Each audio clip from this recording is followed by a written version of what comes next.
These are all of my materials that I'll use. I have a heat press mat from Cricut.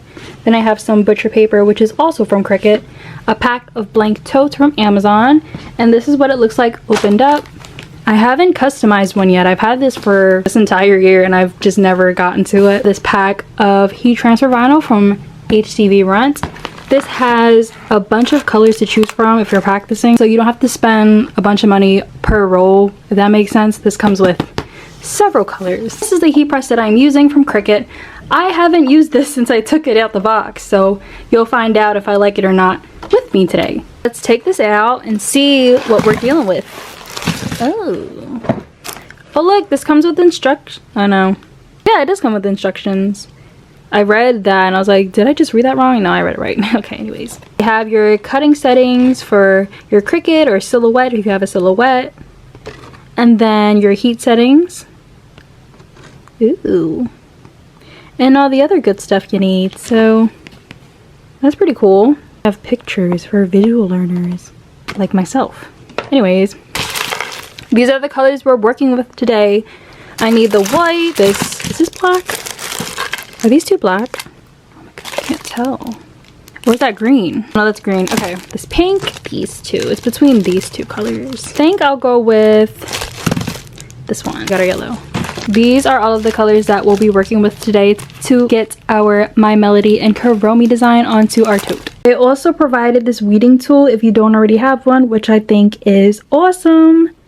So yeah, now I have a backup because I'm always losing this thing. This is the design that I am using. I only need like 5 colors. I tried to pick the ones with the least amount of colors because I really don't know what colors I have in the variety pack, but we'll check it out together. You'll need an SVG file if you're going to use Cricut Design Space to cut any sort of vinyl or anything at all. You can find SVG file designs on Etsy. I do go more into detail in my other videos, so I'll have that linked below for you to watch if you want to know what I'm talking about. We're gonna go ahead and cut these vinyls and get them onto our totes. This is the mat I'm using for my Cricut machine, and I like to use my mat as sort of an estimate to what I see on my screen. So I think I want my design to be a 9 by 9.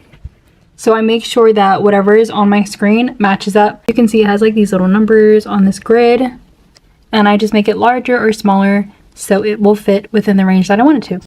Here they all are cut out. Now I'll put them onto my mat and then into my Cricut machine to cut them each.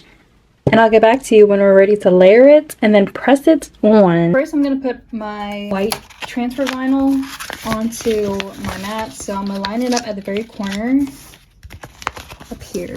Pretty good. And I like to use my little scraper tool to just get all the air bubbles out.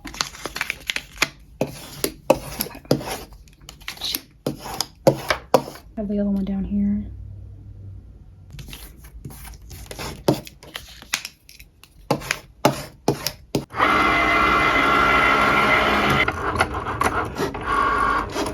Okay, so I actually had the vinyl on the mat the wrong way, but I fixed it.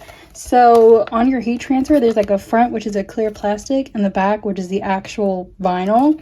You want to make sure that the plastic part is facing onto the mat so that the back of the vinyl is facing up. I don't know if that makes sense, but yeah. All right, I have my tote here and then I have my heat press. I'm going to get this thing warmed up to the right temperature and then we'll get on to layering our vinyl. To turn it on. Oh, period. I think I wait 250.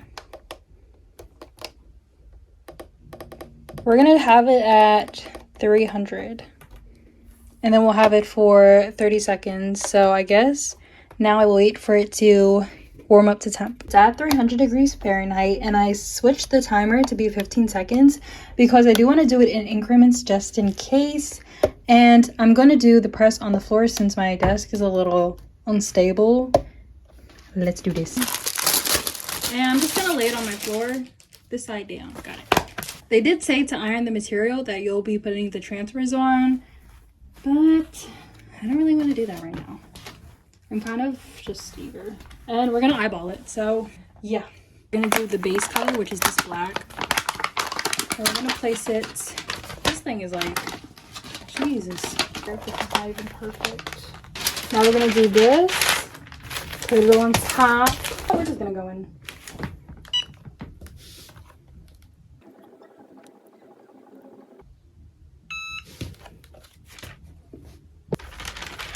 Is it cold?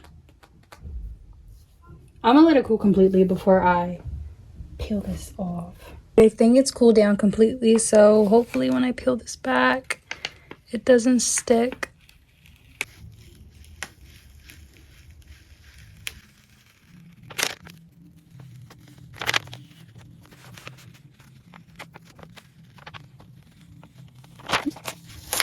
Success!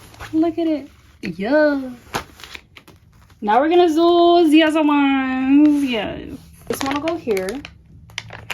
Right here. Yep. And then you have, where does this one go? Over here.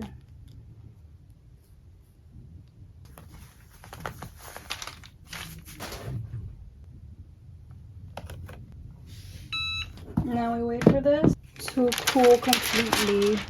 Second layer is complete. So far, there's a smooth finish. I don't actually know what that is. There are no air bubbles in here, which I thought there were gonna be. And I just really like this matte look. I did get a little spot here, but that's a-okay. Now we'll put on the white.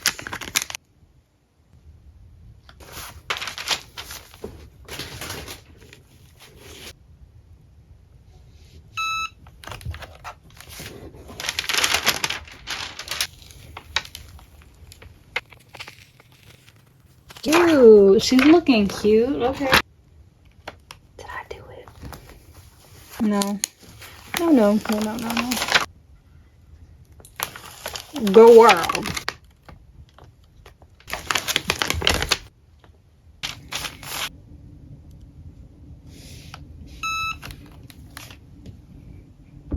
Yes.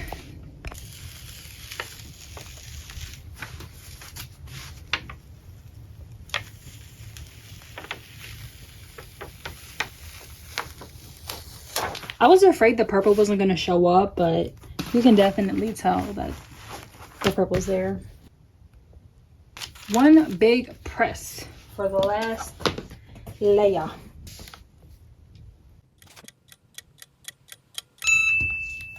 Booyah! Reveal the beauty while I let it cool.